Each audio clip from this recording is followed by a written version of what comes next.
Saludos and salutations, Broncos Country, and welcome into another exciting episode of Broncos Talk. Ladies and gentlemen, Libre and I are so excited to have you guys here with us today. Guys, we are so excited. Today is the official start of training camp. I know we said that last week, but it was the pre-official, official to the official start. I know that doesn't make any sense. It doesn't really matter. The important thing is that, ladies and gentlemen, we are here and we are ready. And we cannot wait to talk to you guys about any and everything that's going on in Broncos Country related to who has shown up, who's going to be here, what's everything looking like on day one. We have been deprived of football for what seems like a freaking eternity. And finally, we are starting to see some action on the field. Pads haven't been added yet, but ladies and gentlemen, when I tell you we can't wait, we can't wait. So please make sure your food is cold, your food is warm, and that your seat is very comfortable because you do not want to miss a single part of today's episode. So please get ready because here we go.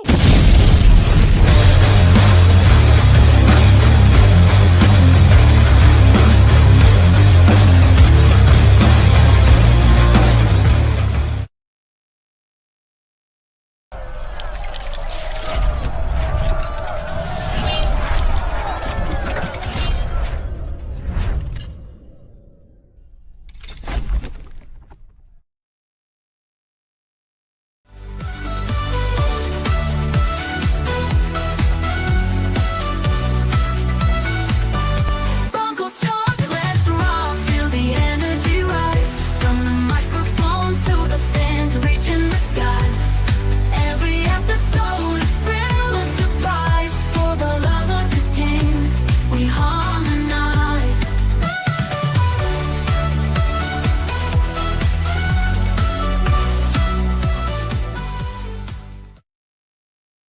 And welcome back in, ladies and gentlemen. My name is Adan Diaz, and joining me to my left or right, depending on which direction you're watching, is my co-host, Bronco Libre.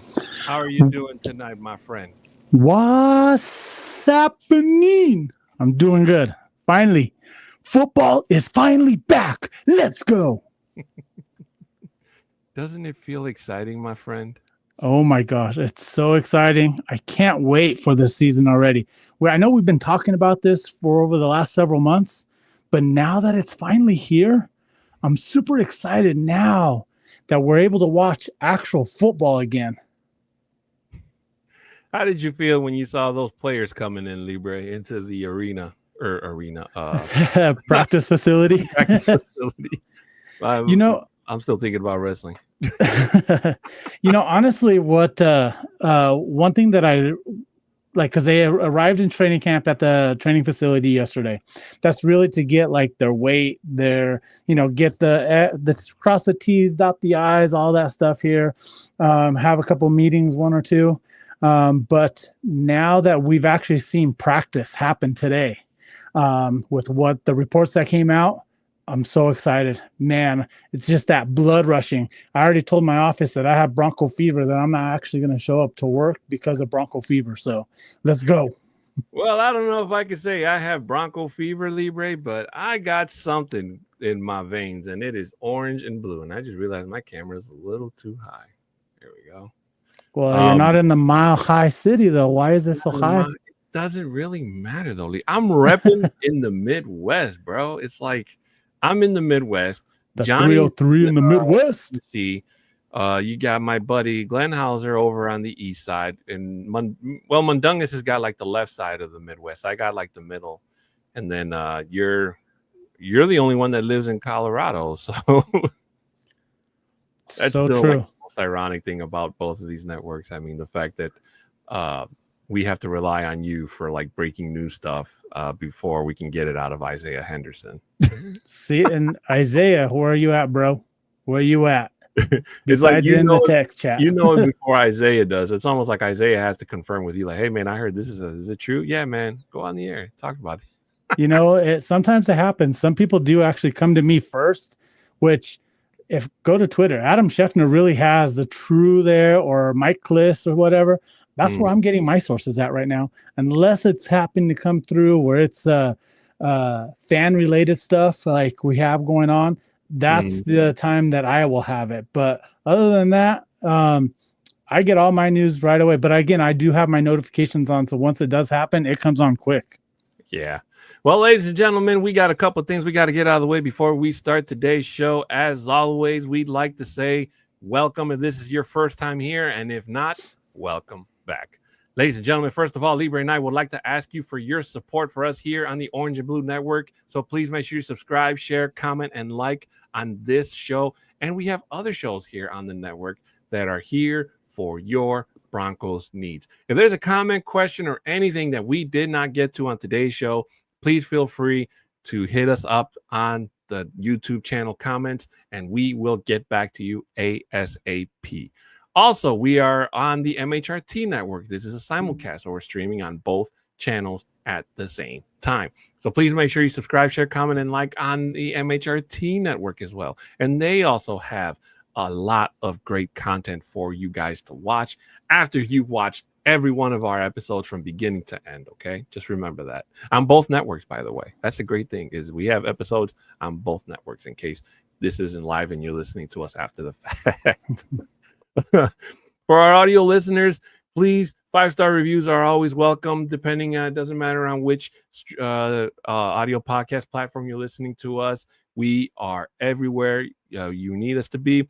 But if we could ask you for a favor, if you could screenshot that review, 5 stars, and send it to our socials, Libre and I will be very, very happy to share it with all of our fans all over the world, because Broncos Country is worldwide, mind you. So our Twitter handles are right there at the bottom, at a 6'10" Mexican, and Bronco Libre is at Bronco Libre 5280. Also, ladies and gentlemen, we would like to remind you that we are now partnered with the Broncos World Order. So this and every single program you see on the networks is brought to you by Broncos World Order.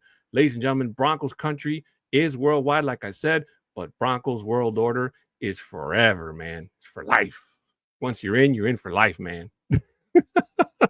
If you sing blood in, blood out, you'll get that reference. But thank you so much for all of our viewers and all the fans in Broncos World Order for their support and for watching us here on the networks as well. Also, ladies and gentlemen, we would like to say thank you to our sponsor for today's show, which is Dubby. Ladies and gentlemen, in case you didn't know, Dubby is the thing for you. It is here to help you get through your day, giving you the energy you need without, it's all the good stuff without all the bad, basically. So just so you know, Dubby was formulated to give you focus and energy with no jitters or crash. The formula contains vitamins, amino acids, and nootropics, including the Pandid Neurofactor formula. It's basically no calories, no sugar, no maltodextrin, no fillers, and no artificial colors. They have a lot of great flavors, as you see on the screen. And the best part about this, Libre, and folks listening at home, is if you use the code NRWOB10, you'll get 10% off at checkout. Thanks to our friends over at the Nothing Rhymes with Orange and Blue podcast for hooking you up with 10% off. Ladies and gentlemen, that is the deal of the century, let me tell you. Again, that code is NRWOB10 to get your 10% off on your order at checkout.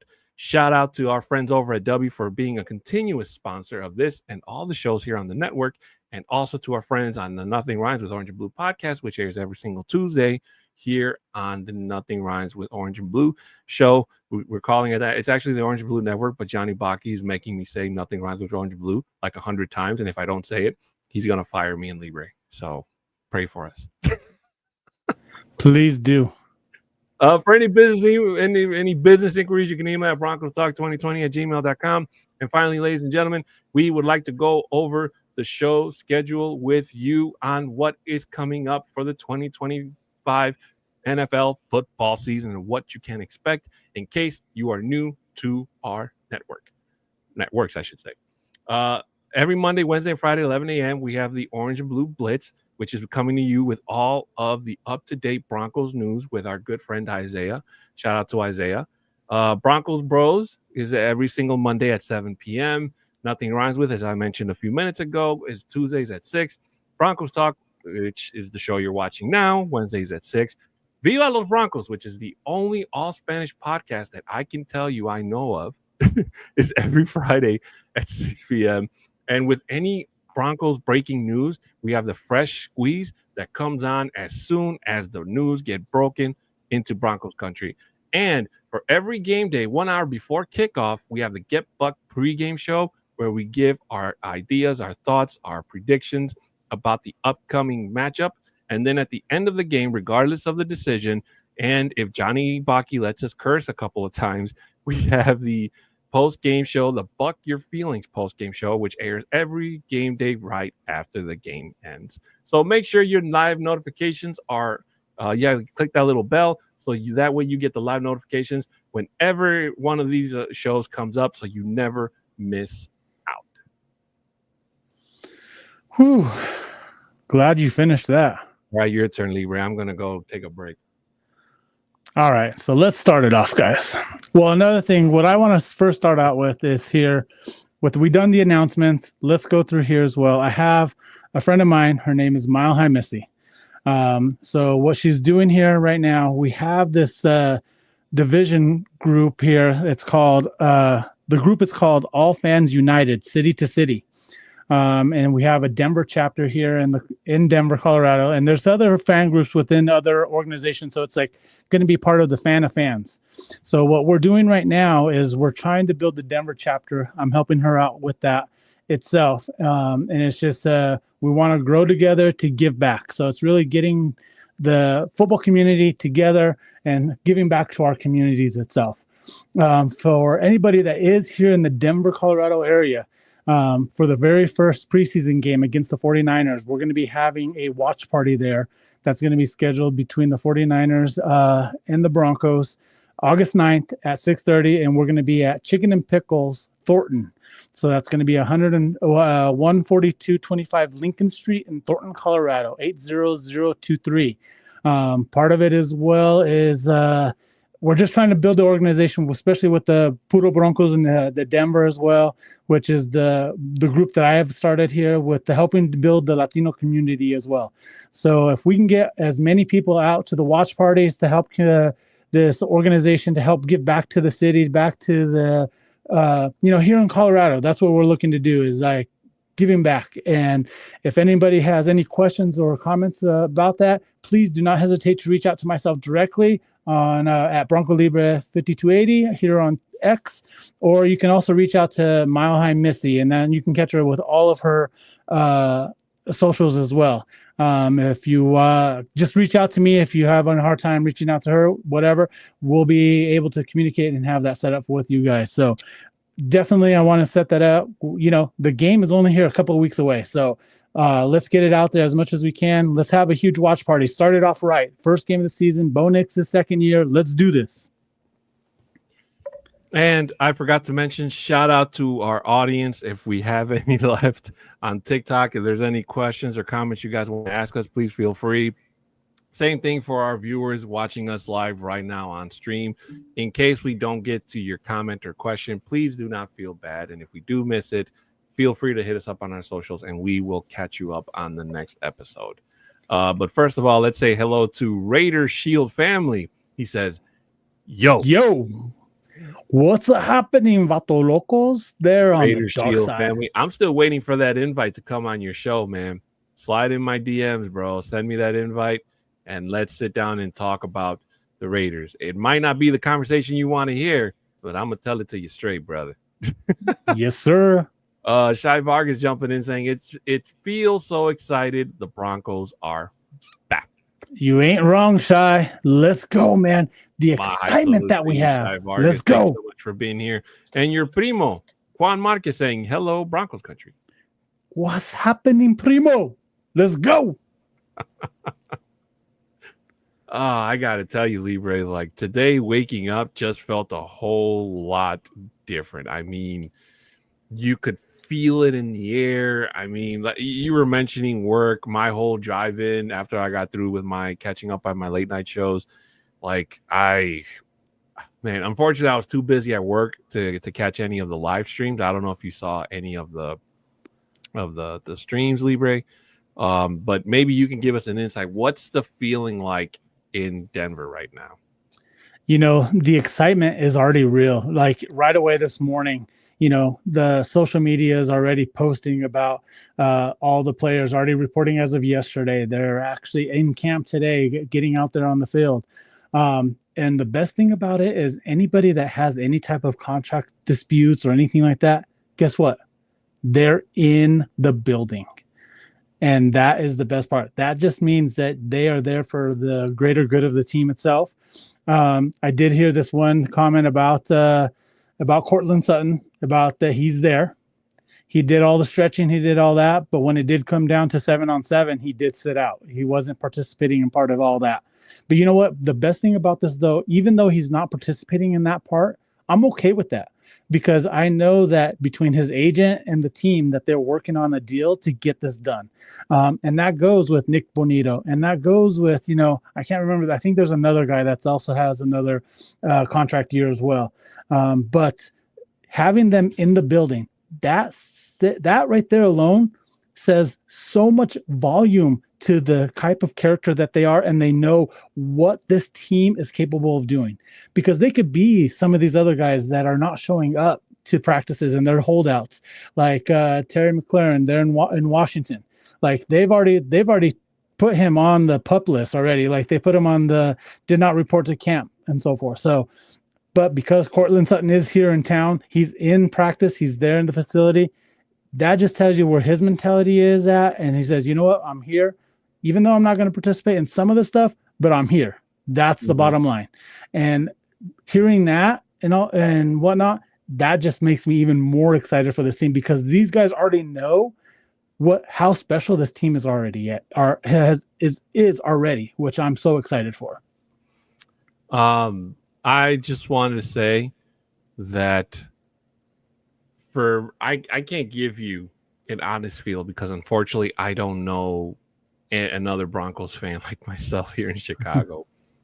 But just the feeling alone for me is amazing, because it's different than other offseason guys, for the simple fact that we're going into this training season, and while there is room for improvement, the gap between what could be and what should be is really, really small. Okay, it's not like in previous years, because we're not going into training camp trying to figure out who's going to be our quarterback, who's going to be the next big star. There is so much talent around this team that it is really, really hard to pinpoint who's going to be better than the other, or which position. I mean, you got PS2 coming in, Defensive Player of the Year.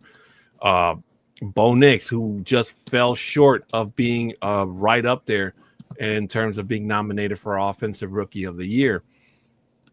The running game is probably the biggest question going into training camp, I want to say, Libre, just for the simple fact that we're moving in to this training camp season, this preseason, without Javonte Williams. We got J.K. Dobbins on one side, and on the other side, like we talked about last week, we have R.J. Harvey. And it'll be interesting to see who gets more snaps in the preseason, and what type of effect it's going to leave on Broncos Country. Now that running back competition is definitely legit. I'm really excited for that, because it's going to be a veteran versus a rookie. All right. And to me, I really don't care who gets the starting spot. I just want them to be ready for whoever gets it, because it's not going to be one of those where it's like, oh, I'm not going to try because I didn't win the starting position. They need to work together in tandem. Okay, you guys have heard me and Libre say that for the longest, we have always wanted that 1-2 punch combination in Denver, just like other teams have it, where it does. If you're going to stack the box, you got to keep them guessing, the opposing defense. By that I mean, so I'm really, really excited. I'm going to pass it over to Libre, but once he gives his speech, I want to share with you guys and something that was written by Eric Delilah about the first day of training camp. You said it. The the competition truly is going to be, I think, the running back position. But I do feel like I've said this before already. Now that we got J.K. Dobbins, now that we got Harvey there, guess what? That is going to be that little Mike Tyson punch, that 1-2 punch right there with that left hook. We're going to get you in there with probably like if we're doing that left hook, I'm saying that's going to be with Estime, so getting that third guy in there. But I truly believe that this is really RJ Harvey's job. J.K. Dobbins is going to be there to put that supporting part of it itself, especially on those short downs that we're going to probably need him at, because he is going to be that elusive guy that's going to be out there to be able to go out and not only just run the ball, but be able to go out and go for a route and catch the ball on the flat to get those 4 or 5 yards that might be needed to get that first down. So with that is the running back position is going to be heavily watched because of RJ Harvey coming in as a rookie and us adding it, and which we didn't have. Like, I'm okay with Javonte Williams being gone. Like, I'm okay with that because he didn't do much. And I think he's still in his head about his ACL injury, his knee injury itself. And because of that, and him getting off the board so early during free agency with Dallas signing him, like, that was a shocking. I think it's still shocked to this day that that's happened with him so quickly. But happy that he got one with another team. Hopefully it works out for him. But if not, it's okay. Your cousin Juan Marquez jumps in saying, I'm so excited about the start of training camp week 1, and I'm losing my mind about going to the Broncos Raiders game. TNF, baby. Thursday night football. I think this will be his final cycle of all the night games here in Denver. First, it started off with a Sunday night game with the Vikings. Last year with the Monday nighter. Now this year with the Thursday night football game. I cannot wait for that game. I know we're gonna kick the Raiders' ass, but it's gonna be fun watching it. Oh yeah, I'm super excited. Yeah, Dreamweaver jumping in saying, "Gentlemen, thank God football is back, baby."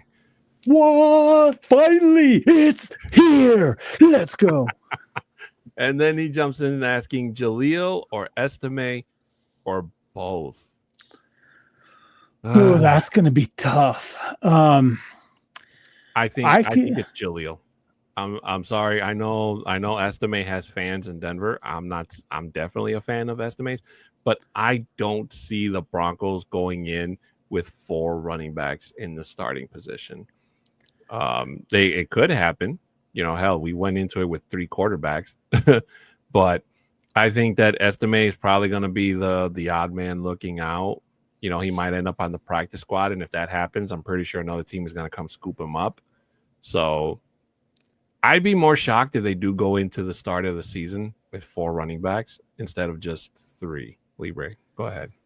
That's going to be another questionable thing as well. That's going to be a big question mark, especially in the running back room itself. But you have to remember that Estime is a Sean Payton guy. He got drafted by Sean Payton. So he's there for a reason. He saw what he could do. He may not have done it last year because it was just the personnel that we had on the field that he didn't have the supporting cast that he should have had. Now that we have a good supporting cast, I believe we have a great running back room right now, just because we have RJ Harvey and J.K. Dobbins. And just adding these 2 alone is going to help out Estime so much more within this offense. And yes, we didn't see him in the playoffs. We saw Tyler Batty in there, or Bidet, however you want to say it, but he was really a bidet in there when he was there in the playoffs. But let's actually see what he's capable of doing. And I'll be honest with you, I feel like we might go with 4 running backs. I think we'll do that. And I think it's only going to be part of a security blanket, that insurance that Peyton's going to want to go with. So I do feel that that's going to happen, that we'll go with both. That'll be really interesting if we do indeed. So, ladies and gentlemen, I want to share with you guys here an article that was shared, that was written today by a very good journalist. His name is Eric Delilah. He's a lead writer over for Broncos Media. I've had the pleasure of seeing him being interviewed here on the MHRT network. So he is an awesome guy. So he goes on to write, the Broncos' goals are lofty, but their focus is narrow. Following Denver's first on-field work of training camp, head coach Sean Payton acknowledged Denver can't avoid its ultimate goal of chasing a world championship. Quote, it has to be a comfortable topic, Payton said Wednesday, of embracing the team's pursuit of a Lombardi trophy.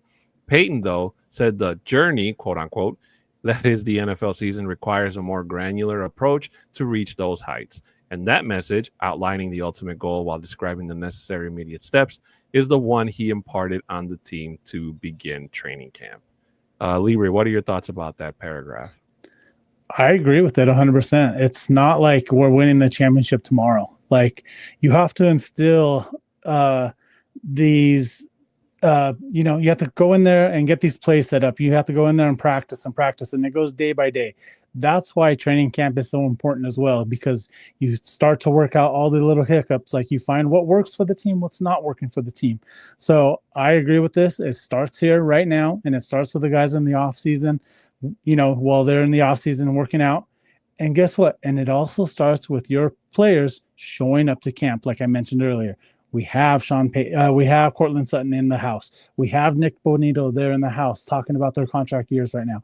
So that is the most important part of having your team here now, because this is where it begins. Some of these other teams that have these high hopes that their players are not showing up, they're going to be hurting. Like there in Dallas, I saw a big old thing about Michael Persons, or I should say the way Jerry said it, Michael Persons.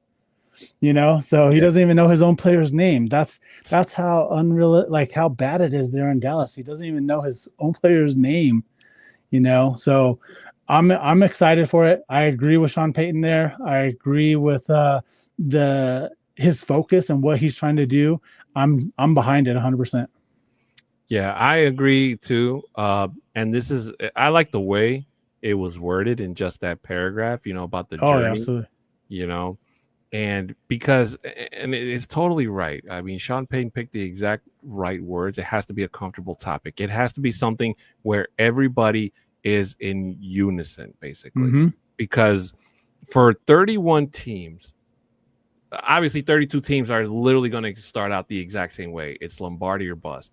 31 teams are going to fall short of that goal, and only one is going to be able to hoist a Lombardi at the end of the season. So hopefully, we're hoping that's our Broncos. So we continue with him being quote by saying, briefly, yesterday I outlined a few things that are coming, Payton said, but it starts more with the division and with seeding. We have to start faster than we have the last two seasons. You try to point at the nearest goal and some of the ones that are more visible, but you can't be afraid about talking about the end game. That's got to be a comfortable subject. And then you've got to be comfortable saying, hey, look, this is what's required. You don't get a best of 7 series, but I think you start with some of the objectives that are a little more clearly visible in the short term, end quote. As the Broncos work toward those short-term goals, Payton acknowledged that he's adjusted his approach to help his team take the next step. Quote, it does a little and in a good way, Payton said of his approach. Look, it's what you want. In other words, there are many different ways it's measured. You're playing on a national stage more, and there might be unique travel more, but all that's what we're wanting. We're not a finished product by any means. We're still a work in progress. And yet, it's not this national expectations. It's just there was a belief a year ago by many of us internally that we had a team that could compete certainly for an opportunity in the division and for an opportunity to get in the playoffs. Those standards, they can't be just high for the coaches.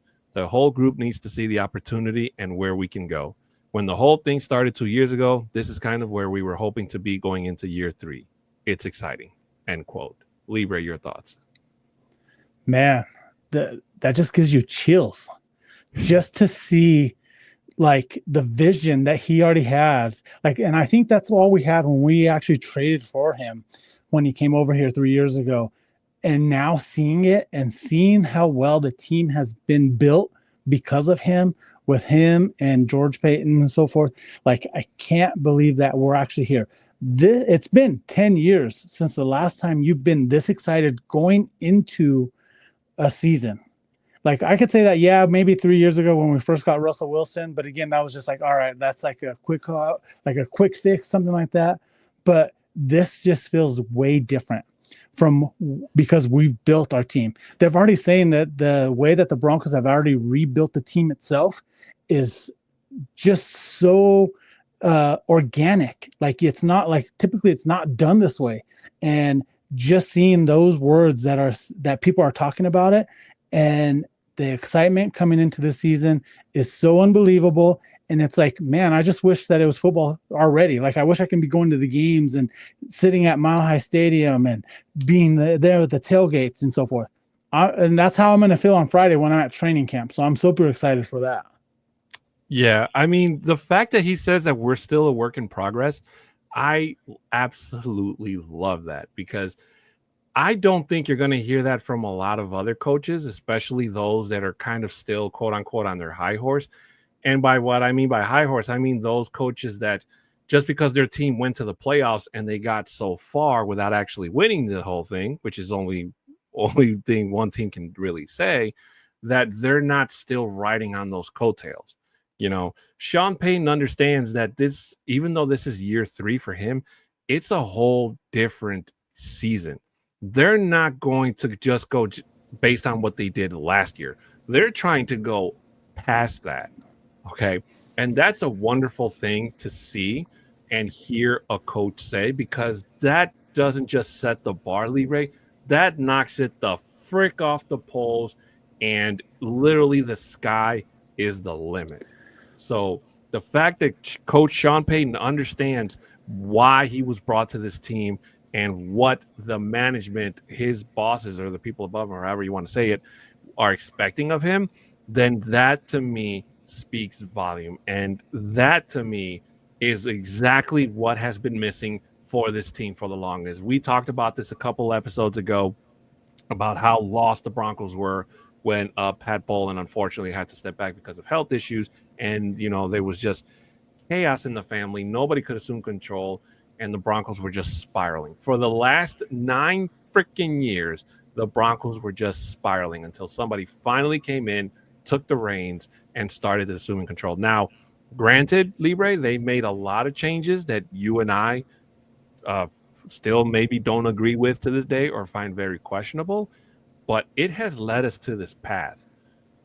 So to me, I'm all for it, and it kind of makes me a little bit more calmer and secure and safer to think that I'm pretty sure that they're going to make a lot more maybe questionable choices going forward, Libre.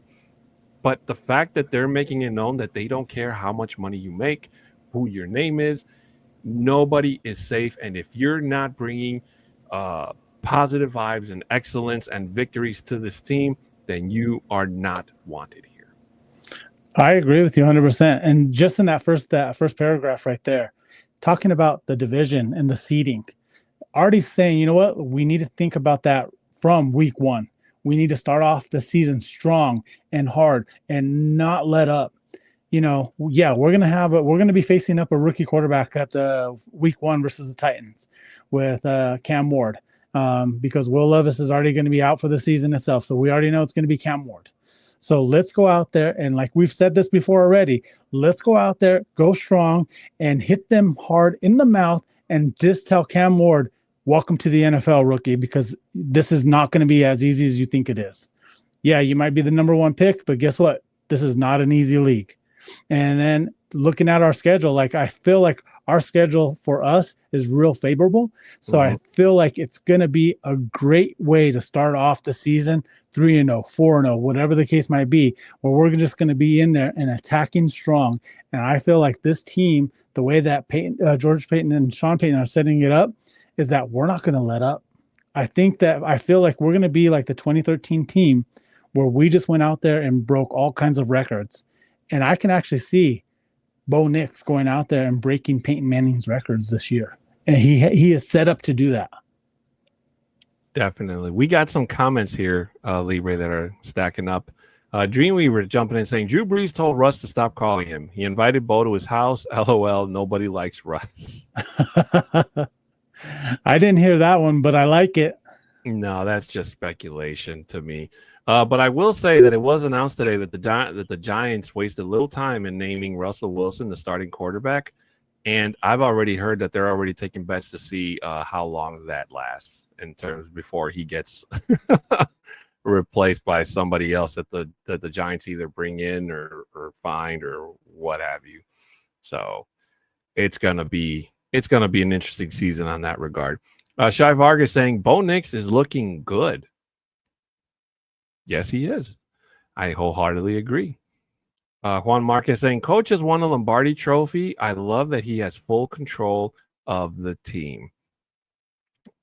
Does he mean when he won with the Saints in 2010, Libre?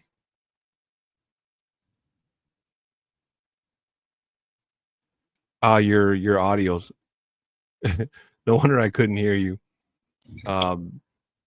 But D-Rock jumping in saying, Adan and Libre, my high salute to you, my friend. Thank you so much How's that? for joining us. Yeah, now I can hear you. This mic, I'm gonna have to throw it out the window. But no, yes, he did win with the Saints. And then when we talk about full control, yes, he has a good say about what's going on with the team. But again, you know that him and George Payton are there. They're communicating. You know that they're talking every single day, before practice, after practice.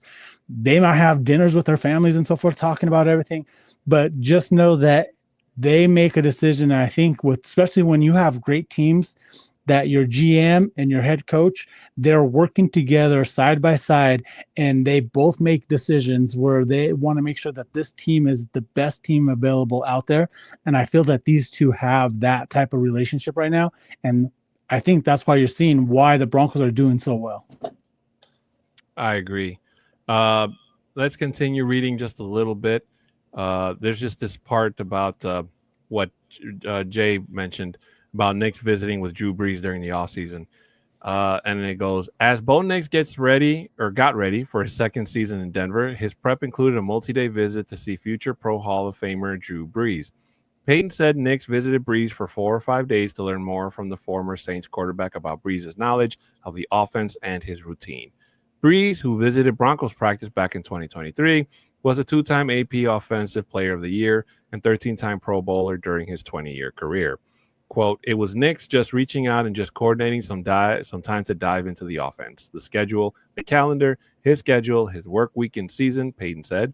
It was him doing more research at the position. Payton said Nix has also spent time with former Major League pitcher and throwing expert Tom House to gain insight on warm-up techniques.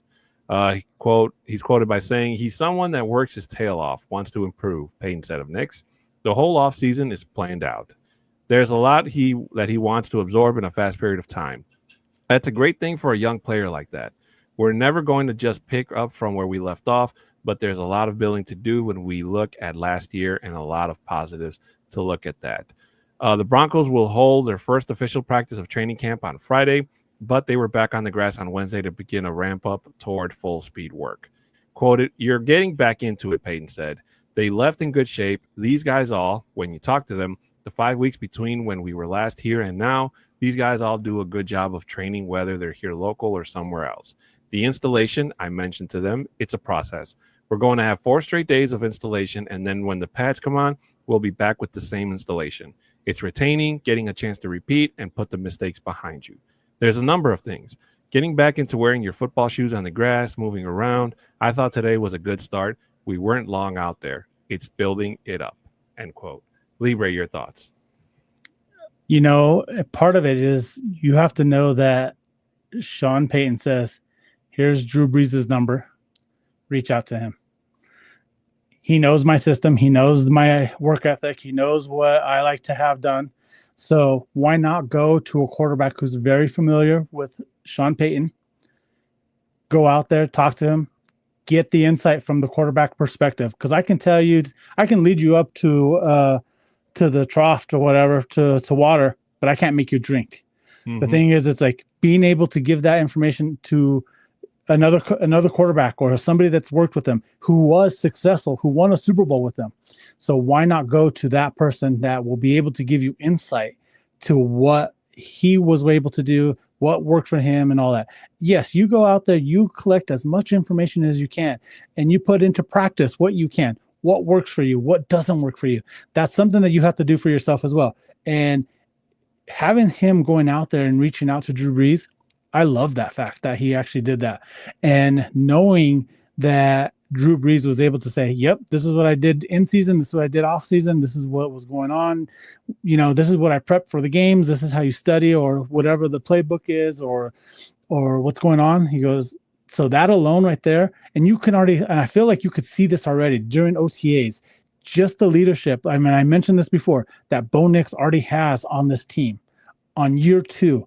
That's very rare for a quarterback to have that set up, especially being the number 6 QB off the board the year before and being the number 12th overall. You don't see that itself. People are already saying, I heard this interview as well. I saw this one podcast earlier this week, that if Jaden Daniels wasn't selected or wasn't part of this draft itself, we'd be talking about Bo Nix winning Rookie of the Year. And it's okay. I'm okay with it. But you know what? Bo Nix has a higher ceiling that he's going to be able to go off of because he hasn't reached it. And I feel that Jaden Daniels has reached it. He plateaued there for a moment. He might have a little bit better year this year than he did last year, but Bo Nix is still continuing to climb up because remember, he did not have the full playbook last year. He's gotten it a little bit more this year, and you're just going to see him excel. And that's why, like I mentioned earlier, that he is destined and primed to, I think, beat Peyton Manning's records this year. Yeah, that was exactly what I was going to highlight to you, because Shai Vargas, I think, missed that when you made that statement just a few minutes ago. Oh, yeah. Do you think Bo Nix could beat the Peyton Manning record? I think he can, but to kind of add a little bit to that statement, if you're going to try to get Bo Nix to get more than 55 touchdowns, then I believe the Broncos have to get another wide receiver. They're going to have to swing for the fences on that one. And if they can't trade for one, then they're going to have to draft one. Because what we currently have right now, I'm not saying it's terrible, but you're going to need to stretch defenses. And that's what great quarterbacks like Peyton Manning did. He punished you for stretching out the field. And he was always able to find that one player that was always open. For him, it was either Jacob Tamme, it was either Demaryius Thomas, God rest his soul. It was either Julius Thomas, it was Wes Welker. It could have been literally anybody. They didn't have to be an all-pro. They didn't have to be the best in the world. Peyton Manning just needed you to run your route, and he was going to get you the ball by hook or crook. That's what makes Peyton Manning so amazing. And the fact that even though he can't throw a football like he used to, Peyton Manning's mind is as sharp as ever. And I'm telling you this, Libre, and you can quote me on it, if him or a guy like Drew Brees ever decide to come and coach in the NFL, they are going to get so many offers from all the teams to come be an offensive coordinator. Maybe not a head coach, but just being an offensive coordinator and picking at the brain of 2 Hall of Famers. Well, Drew Brees isn't in the Hall of Fame yet, but you got to believe he's a first ballot Hall of Famer, soon to be. But to be able to pick minds of them and just learn from them and have them mold the future generations is really an amazing thing. And thankfully, Peyton Manning is more orange and blue than he is blue and white. and it's so true. You already know that just drives the people there in Indy mad, because he had a longer career there in Indy, but it's also the way that Jim Irsay did him dirty. And that's really what that happened. And he was treated so well when he came to Denver, and that's part of what he wanted to do as well. Another thing that I also heard, especially with Bo Nix, and then talking about Shai Vargas's comments, that he just said, "How can he?" This is how he's already going to do that. He's asking what Bo Nix is doing. This is something I've heard. Is he's asking, why are we running this play? Why are we doing it on this situation? So he's asking the questions as to why we're doing certain plays in certain scenarios. You do not get to that point as a player as asking questions as to why are we doing this, and give me like the reasoning, as opposed to being the yes ma'am, yes sir, or whatever the case may be. Like they're not, he's just not there to say, all right, yes, you just gave me that play, okay, I'll just go ahead and run it. He's asking, okay, why are we doing that? And I think that's what he's learned, I think, with Peyton Manning. So when you talk about being that coach, they're asking the whys. And that's what makes you a great, in general, with any profession that you're in. If you're asking the whys, tell me, why does this work in this situation? Or why are you doing it this way? Or why? That's always, you're trying to understand the situation a little bit more. And because of that, you have a better understanding of the offense. So if there is something that's going to be going out there and where he needs to make a change of play on the field, he can go ahead and do that. And guess what? Sean Payton's not going to question him, because he already understands certain scenarios that might happen. What if they come in a different defense and then they switch it up, something totally different? Now you understand the whys. So now we can go ahead and change it to that. So that's something that I can't wait for. Just seeing him already grow into this great quarterback that he's going to be. Like we're just watching it. It's just like how I tell people here in Denver with the Denver Nuggets, with Joker. We are so fortunate that we're able to see this greatness right now. It's just like when in the late 80s, early 90s, when Michael Jordan was there in Chicago. Like, it was greatness. I remember being in Denver watching Jordan when I was a kid and a teenager, and I was like, man, he's just phenomenal. I just wish I could watch more of him. And at the time, it's like we couldn't do it like how we do today, where we have YouTube and like the social medias that we have now, that we're able to see everything instantly. But that's what Joker's in right now. So that's what I feel like is we are witnessing greatness here, and it's just at the beginning of it for Bo Nix. Yeah. By the way, Michael Jordan is the greatest of all time. Let me just put that out there. Yeah, for that era. He has a question for us. He said, Josie Jewell was cut by Carolina earlier this week. Your thoughts on a potential return? He was cut because of medical issues. If I'm not mistaken, Libre, I did read that article. He was having some complications with concussions. Correct. So right now, concussions are a really big issue in the NFL. So to me, I don't know if it's really about him potentially returning to the Broncos specifically. When it comes to CTE and all that stuff, it could really impact his career in general. Because no matter what team he goes to, he's going to have to pass a physical. So it kind of makes you think that maybe Carolina knows something that isn't being let out. So I'm pretty sure Josie Jewell is going to still try his best to try to get the sign up on the team. And I still have a lot of love and respect for Honey Bear.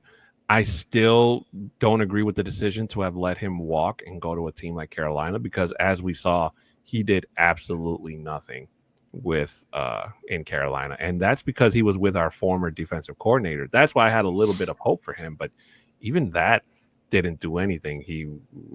The game that Libre and I went to last year, his presence was damn near completely irrelevant, if I'm being honest. It was. And that's just from a fan point of view. So if he can clear his medical issues, and they say he's good to go, I wouldn't mind a return to see him in the Broncos uniform. And you might need a Josie Jewell type of player, because if these injuries with Dre Greenlaw are to be taken seriously, then you're gonna have to really have a good second bench player, or even a rotational player at that Libre, to kind of keep that linebacker position continue to keep going strong in case Dre Greenlaw or one of the other players does go down. So the only question is, would the Broncos take a risk on Josie Jewell, just like they're taking a huge risk on signing and bringing Dre Greenlaw from the 49ers?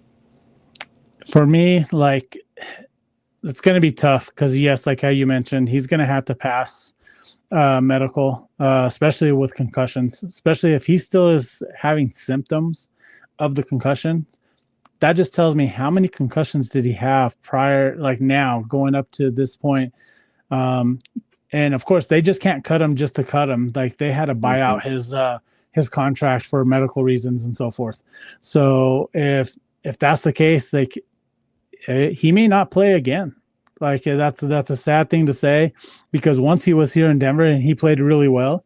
But again, he went to a team. He didn't have the personnel. It wasn't the same defense, even though the same defensive coordinators, whatever the case may be, it's still not the same, because you're used to playing with certain people. And those people were gone. He wasn't there. It's that way. Unfortunately, I don't think that bringing him back was going to be. I don't think we're going to do it. I don't think it's going to happen here.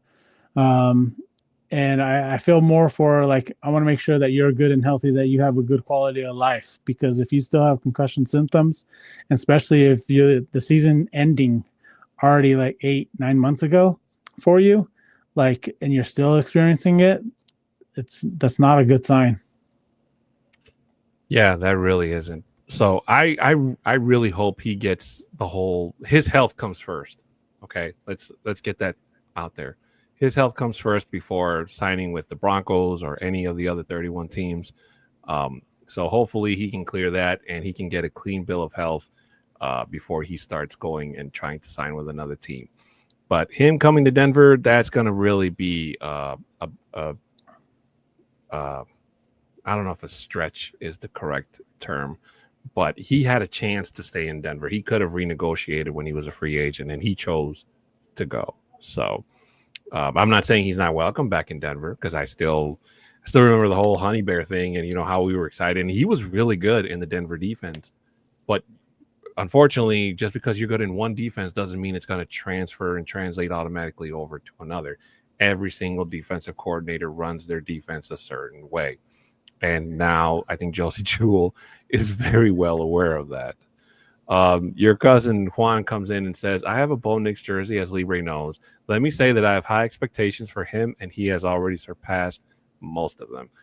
I think that sentiment rings true for a lot of people in Broncos country, Juan, and I'm really, really glad that you said it, because I wholeheartedly agree with you.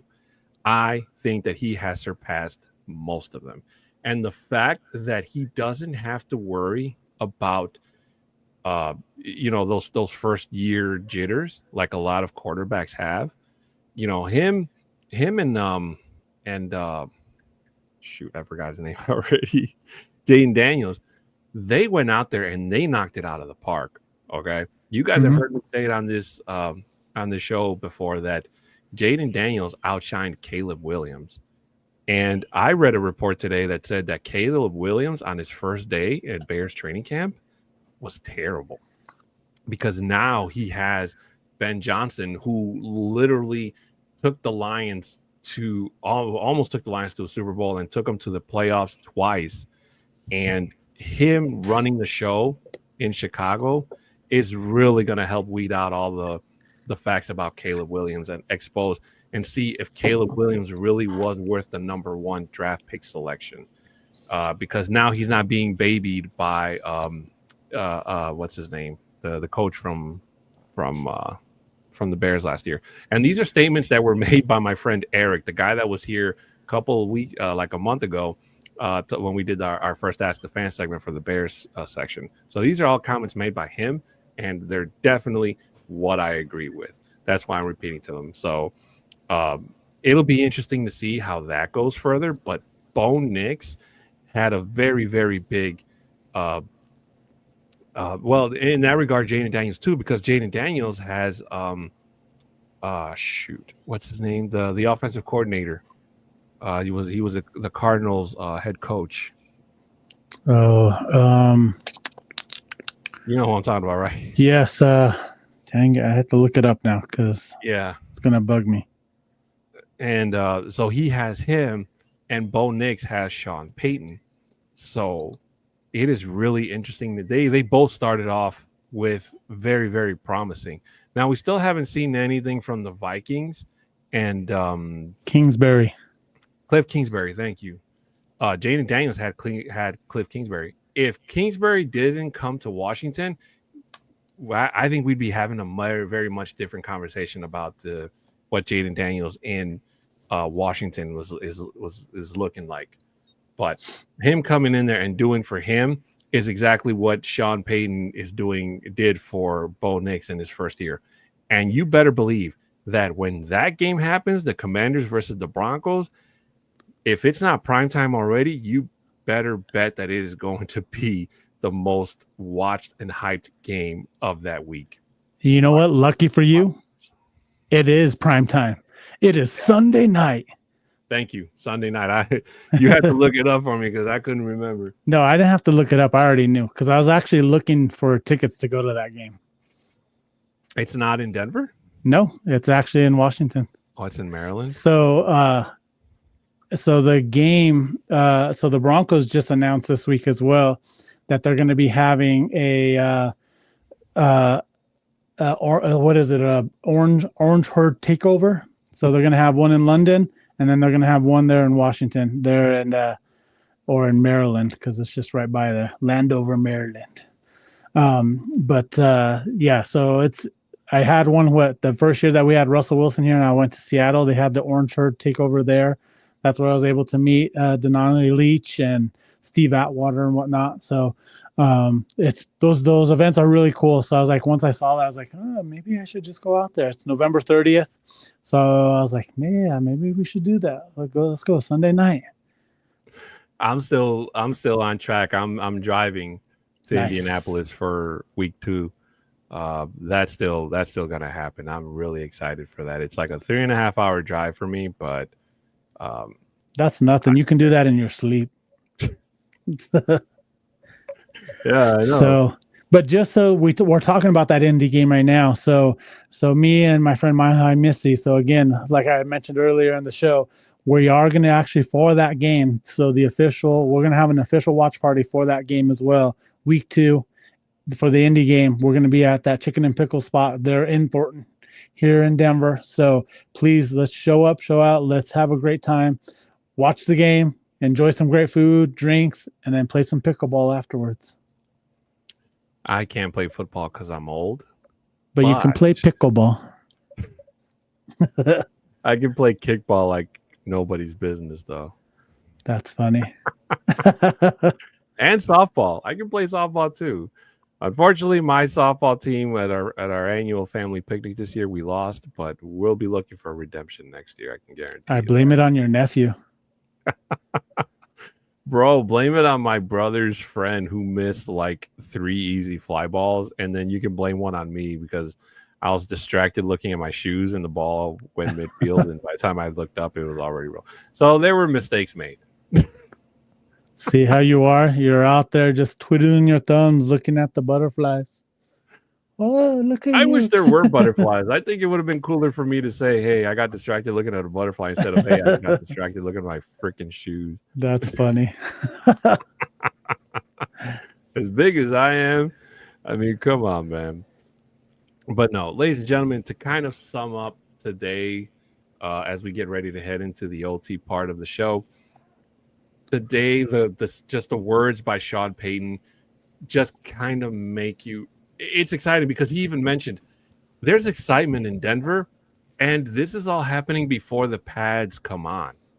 So if Broncos Country is this excited, Libre, for what is going on, before they even actually start running drills and all that stuff, just imagine how excited things are going to get and be when we start hearing the helmets and the pads clash. And then again, the even better part, Libre, is Bo Nix having to play against that defense. Okay, so if he can score on our defense, then just imagine what he's going to do against the defenses that are going to come to Denver that are going to be subpar to what the Broncos have. And how can you not have that as the best win-win position there for Bo Nix? Mm-hmm. You're just going up against the best defense in the league every single day in practice. So when you do, like how you just mentioned it, when you do go against up these other teams, that even though they might be ranked up there high in being a high defense, they're not as good as ours. And guess what? Bo Nix plays against these guys every single day. And what I love about what these guys are also going to be able to do, they're not going to let up. They're going to make you be better. If you're not going to be better, guess what? You're going to go down. But the thing is, I feel that this team, they're only going to get better and better. Our offensive line, they're only going to get better and better. And I feel that's part of why they've been ranked number one in this for this upcoming season as the best offensive line. And it's not like it's a close call either. They are the number one compared to number one and number two.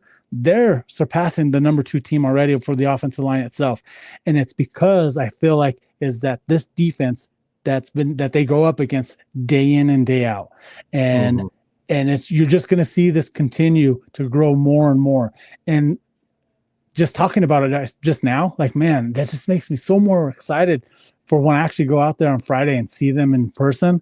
I can't wait, because that's I'm going to be critiquing a lot of the stuff that they do, especially the line, offense and defensive side.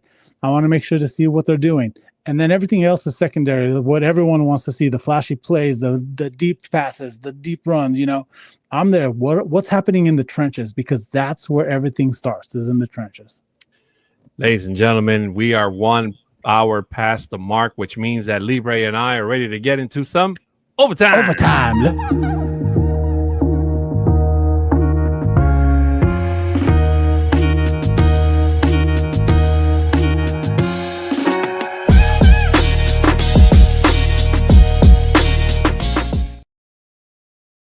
Ladies and gentlemen, welcome to Broncos Talk Overtime. If this is your first time here, this is the part of the show where Libre let down our hair figuratively, and we talk about whatever is on our mind and whatever we want to get off our chest. It may not be Broncos related. It probably won't be, but if we can find a way to bring it back, we will. So, Libre, if it's okay with you, I'd like to start. Go ahead. This past Saturday, I went with my family to a water park.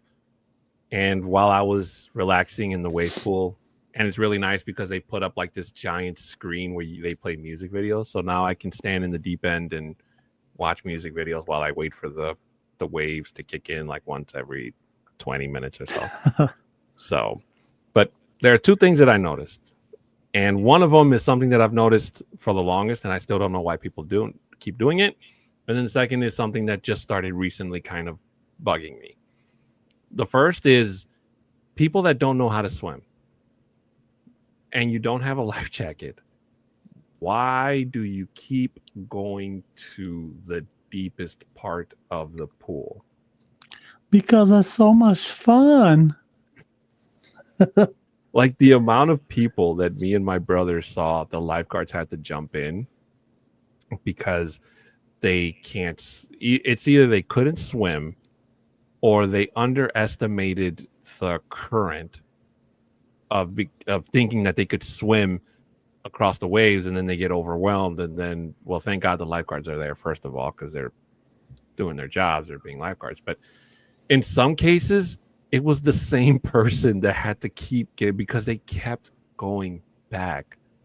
So my question to you, Libre, is if you don't know how to swim, why do you keep going where it is literally dangerous for you to be in? Like, I just don't get it. I don't get that either, especially if you've had to be saved multiple times by the lifeguards. Why do you keep on doing that? At that point, and again, I don't know what role that the lifeguards do have in saying, you know what, you can't be in this area anymore. Like, basically saying you need to get out. We're not going to save you. And again, they can't say that because that's their job. But the thing is, it's like they should be able to say, you know what, you're done. You can't be in here anymore. If you happen to keep on getting off here, you're getting kicked out. But like I was just saying, like earlier when I said, like, some people just like that excitement, that they know that they're quote unquote safe because they have somebody going to be able to save them. Rest in peace to Theo for over the weekend when he was there in his vacation. He drowned. It sucked. But people just like that excitement. They, they like the water. They just learn to swim. Make it so much easier for you. Just learn to swim. One of my followers said, we can't save you.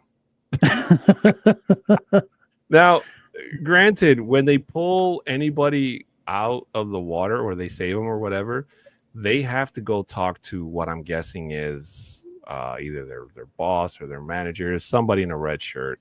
And a lot of the times they try to decline. They keep saying, "No, I'm okay. I'm okay." Like, it was just slip up or whatever. But they have to get out of the pool and go talk to whoever it is they talk to, which is fine. But you would figure that whoever they're talking to, and I'm guessing is taking down their information, that they got to tell them, "Hey, don't do that again. Stay in the shallow end. If you must go that way, go put on a life jacket," because they have life jackets for grown-ups and everything. Yeah. So, but I don't get it. It is, and the thing that sucks is whenever the lifeguards jump in, obviously they have to stop the wave pool. So the waves stop and everybody, you just hear like a giant and then you hear a couple people swearing. So I just don't get it. I honestly don't. So, and if you're out there doing that, knowing that the wave pool has to stop and you're interrupting everyone else's enjoyment, at that point, like, I don't blame those people throwing out those expletives and so forth or whatever, just throwing those swear words or whatever, because at this point, I would say you're right. And I would be the one, I would say, you know what, you need to get out of here. You stop ruining my fun. If these waves only come every 20 minutes, I only have so much left of the day left. Let's go. Yeah, Madam Soto says a form has to be filled out. Okay, so then I guess they do have to fill out a form, and maybe they have to sign it saying, "Hey, we had to come and save you because you almost drowned," or whatever. I don't know. I've never felt. The funny part is, I was standing there, and when they do lifeguard switches, I guess the lifeguard was curious because she yelled at me. She's like, "Aren't you getting tired of floating there?" I guess she thought that I was just kind of just floating because I wasn't moving. I was literally standing there going like this, just watching the music videos. And I just yelled back at her. I'm like, "I'm not floating. I'm literally standing here." She just started laughing. She went like this. She's like, "Oh my God, I'm so sorry." That is hilarious. I was just gonna say that too. I go, you probably have your feet on the ground and they don't know it. Me and my brother were over there. We're just like shooting the breeze. We were standing there, and like people are trying to swim past us. They're trying to float. They're like this, and we were just standing looking like, "Wow, hope they're okay." That's hilarious. Okay, the second thing is people. I don't know if you've seen it, Libre, but they have those pouches where you can put your phone in, and they're like waterproof. Yeah, I've seen them. I do not understand for the life of me why people would risk putting their, I want to say more than what do cell phones cost now? More than $1,000. Why they would risk bringing their phone into the pool. I don't care how waterproof that thing is. If you cannot be without your phone for that long, then you probably might have a problem. Okay. And it's not something where it's like, oh, because it's, it's not secure or whatever. We've left our things in that water park when we went out to eat in the parking lot plenty of times, and we came back and it was still there. So maybe we have a really nice water park where people don't go around stealing other people's stuff, which is great. But at the same time, there's usually somebody there, because we have like the kiddos and stuff. So there's usually somebody nearby is what I'm trying to say, But like, to me, that whole thing is just, it's kind of weird, Libre. And it's not really necessary. Like, you're supposed to be out. You're supposed to be having fun. And when I turn around, I see people like trying to text through their pouches, and you can hear the pouch making the sound, and it's not going through because they can't really push the keys because the pouch is in the way. And it's like, what the hell? Like, I'll admit, I only did it one time, but I didn't use the pouch. When we went to Wisconsin Dells, they had this thing called Poseidon's Rage. And basically, it's like once every 5 minutes, this gigantic wave just comes at you. And it's not waves. It's just one big ass wave. And I just wanted to document because I had never seen it until I walked in there. And I'm telling you, it looks small when it starts, but it just gets bigger and stronger as it comes towards the shore. And even me, I thought I could withstand it, and it sent my fat ass flying. And my phone went flying off too. Thankfully, it didn't get damaged. I did have to dry the hell out of it because it wouldn't charge for almost a day. But that was the only time I've ever brought my phone. But I just wanted to document that. But I didn't want to sit there on my phone and, be on Facebook or social media or play games or whatever, because I could do that anytime. So I don't know, Libre. Maybe it's just me. Maybe I'm just being petty. But I just found that really annoying. I agree with you 100%. But again, I feel like with our age, we're a little bit older. We're in our 40s. That we grew up without cell phones. We grew up without all this technology and whatnot. So when I see that as well, like I was like, damn, just put your damn phone away. Like enjoy the moment. But these kids here today, this is what it is. It's about getting content, posting on there, being connected the whole time, which just disconnect. You're there. Enjoy what's happening in front of you. So you're not alone. I'm the same way as well. Like, and I think it's just a generational thing as well. So just put it down. You're not, don't have any FOMO. Like you're not going to miss anything. You're going to be able to see everything that you're not going to miss all your notifications because they're going to be there if you have any certain things.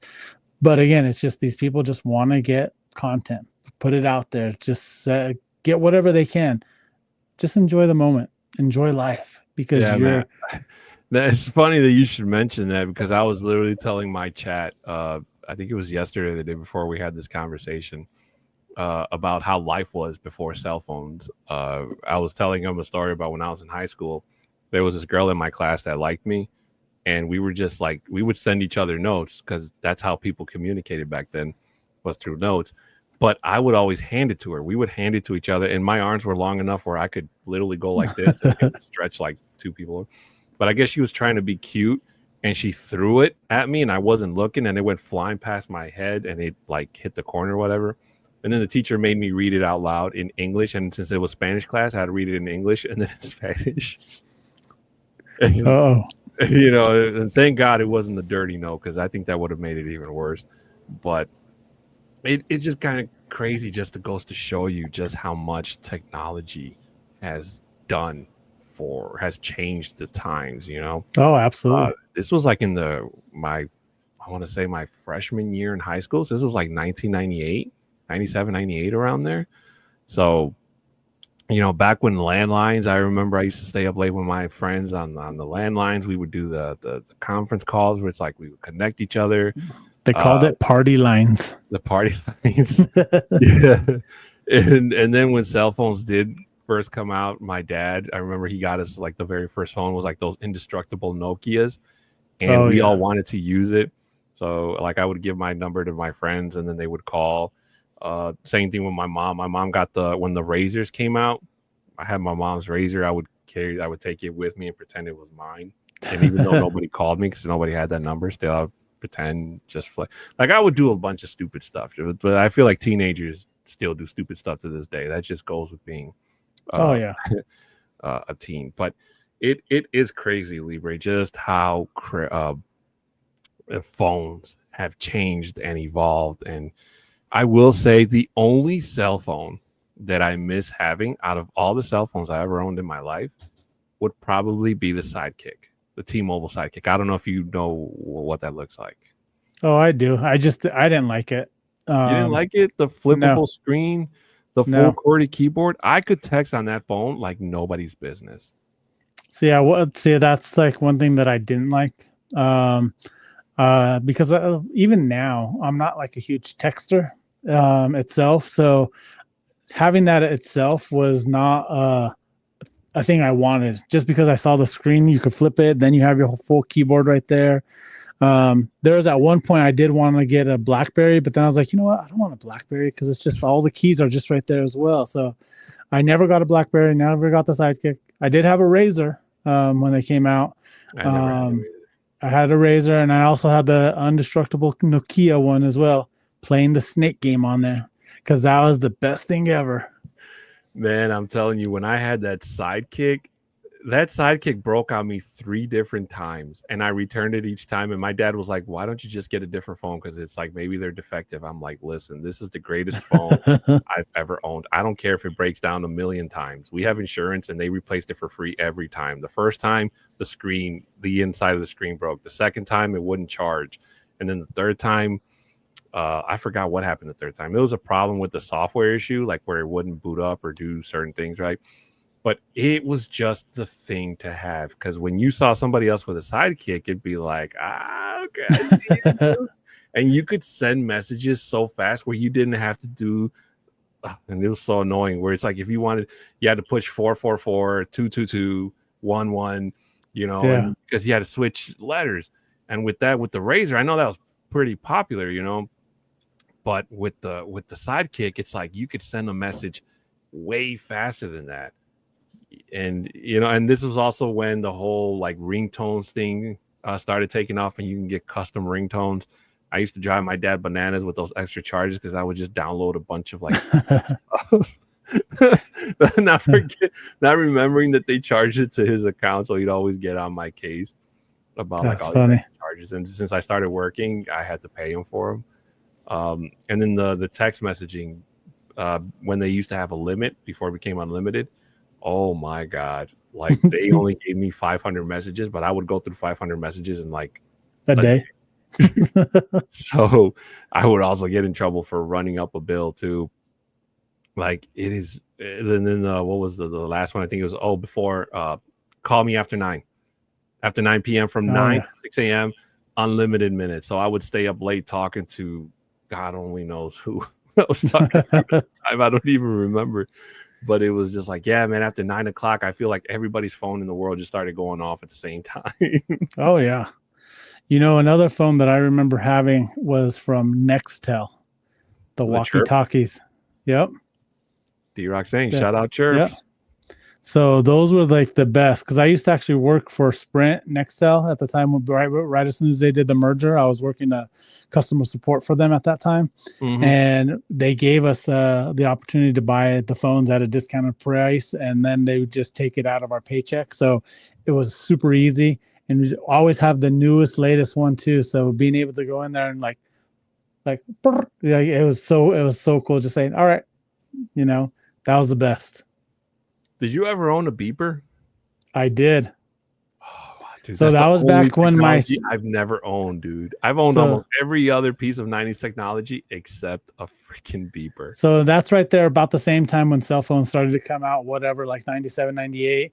And I graduated high school in 97. So showing my age now. So, but I was right there at the end. So my sophomore, junior, senior year, I had a pager. It was crazy. It's like, you know, think about it now. It's like, you're sending me a message. And what's cool is like you could always use the letters or the numbers to create the letters. So my girlfriend at the time or buddies will send me messages and you just read them. The best one ever, 8008S. Just saying. Just saying. Oh, that's a timeless classic. I think that's in every man's brain. Exactly. 8008. So you have 8008S or 85, or you have 8008135. Mm-hmm. So you already know. If you don't know, go look it up, because we're not going to say it here. But if you know, you know. You know what the funny thing was when I was growing up and somebody that we knew had a beeper, I would always be around somebody who every time they all said the same thing. And I only think they said this because they were full of envy. They thought that people who had beepers were drug dealers because they were constantly going off. Yeah. And I'm that's kind of brash to say. Like, not everybody is a freaking drug dealer. You know, maybe somebody's that important that, you know, somebody's beeping them and trying to get a hold of them. You know, so it's like, I just thought that was a wild statement. Somebody paid smoke.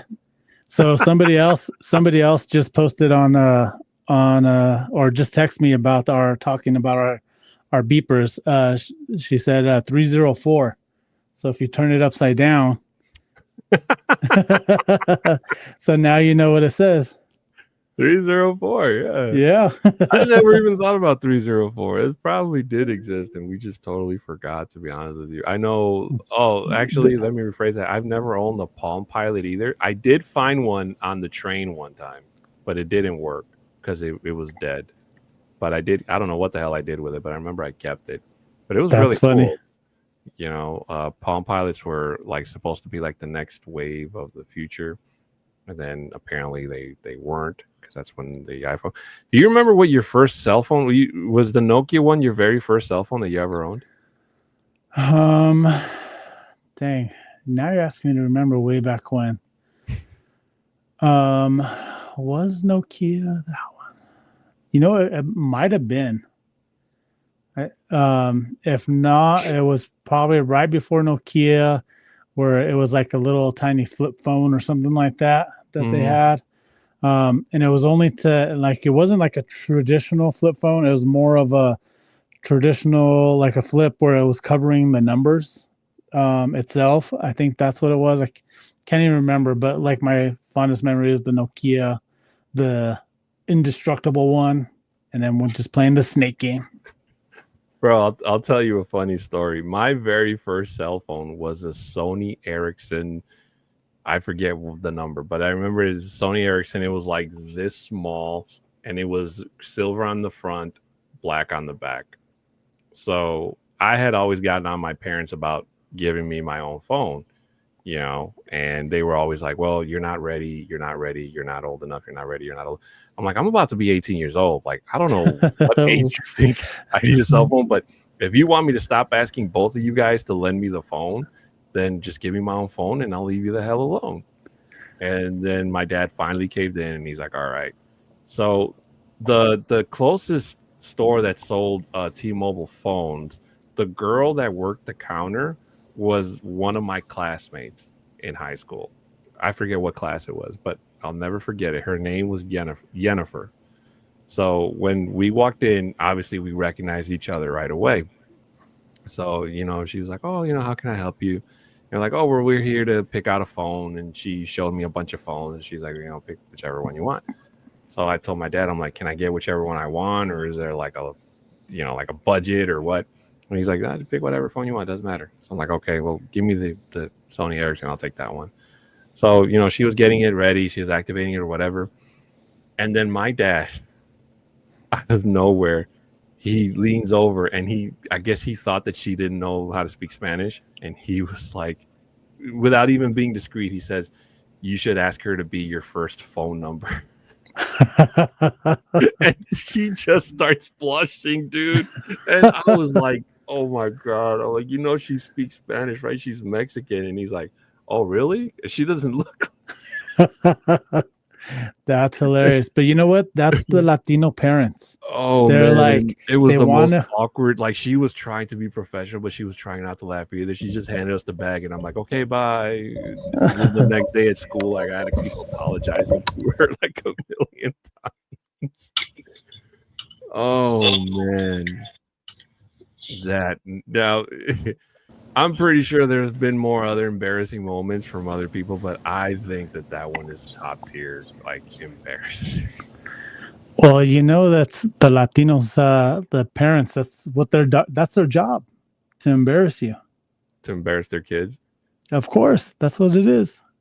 If you had kids, you might still have them. But no, but I feel like that's the Latino community, the culture itself, that talking about like not giving you your phone right away or just trying to hold you back for as much as possible to keep you young. I feel like that's what they try to do.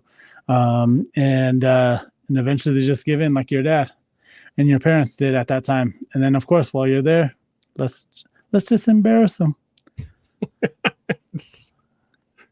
Gotta love Latino parents, man, I tell you. Oh yeah. Well, ladies and gentlemen, that is going to do it for our overtime segment of today's show. Libre and I hope that you guys enjoyed it. Before we head on out of here, we just got to get a couple of things to ask you guys for before we do. We ask you to please show your support for us here on the Orange and Blue Network. Subscribe, share, comment, and like this show and all the shows here on the Orange and Blue Network. If there's something that we did not get to answer or comment, please feel free to add it in the comment section, and we will get back to you ASAP. Also, ladies and gentlemen, MHRT Network, subscribe, share, comment, and like on our show on their network as well, and on all the great shows that they have for you too. Shout out to our sponsor, Dubby. Use code NRWOB10 to get 10% off at checkout on your favorite Dubby flavor and order. Shout out to Debbie for being a continuous sponsor on this and all the shows here on the Orange and Blue Networks, and as well to our friends and hosts over at the Nothing Rhymes with Orange and Blue show. Also, folks, for any business inquiries, you can email at broncostalk2020@gmail.com. For our audio listeners, please feel free to give us 5-star reviews. Are very well appreciated. You can screenshot and send it to us, and we will give you a shout out live here on the show. My Twitter handle is at the 6'10" Mexican. Bronco Libre is at Bronco Libre 5280. Ladies and gentlemen, we will be back on Friday for Viva los Broncos, which is all Spanish led. So if you see us on here and you don't understand a damn thing, do not adjust your television sets. It is not you. It is us. We're broken, and we have to try to fix it. For some reason, we're stuck on the SAP button on Fridays. No sé por qué, pero... But also for anyone that's out there, especially here in the Denver community, any Broncos fans as well, please go out to All Fans United, City to City, Denver edition. Let's get out there. Let's support it. It's good for a good cause that we're going out there and doing as well. So let's go out there, set it up. Let's get this out there and grow it. And let's get the community. We need to get to make sure that there's people in the community that can't do things for themselves. And we're just trying to help out and get that set up for them. Yeah. And before we head out of here, Libre and I would like to issue an apology to our boss, Johnny Baki, because we made fun of Johnny last week, and we like to say, I'm sorry. Johnny, it wasn't me. It was Adan. We didn't make more fun of you. You know what? We didn't even mention him until just now. I know. That's why I'm sorry we didn't make fun of him. But I get to say that because he kept cutting me off at the start of every single show when I wanted to reveal something, and he would hit the button. So, you know, I'm cooler than Johnny, just so you know. Johnny might be the boss of this network, and he does all this fancy stuff, and he brought me and Libre together, and he makes the logos and stuff. But I'm cooler than Johnny. So, by the time he gets to this part of the show, he probably won't even remember it. It's okay. So with that being said, ladies and gentlemen, Libre and I would like to wish you a good night. Farewell. Enjoy yourselves. Have a great middle start of your week. We will see you on Friday, and we will see you next week here on Broncos Talk. He's Bronco Libre. I'm Adan Diaz, and this has been Broncos Talk. Again, I like saying that because it sounds so cool. This has been Broncos Talk on the Orange and Blue and MHRT networks. We say so long, and as always, go Broncos! Go Broncos! Let's go! Woo!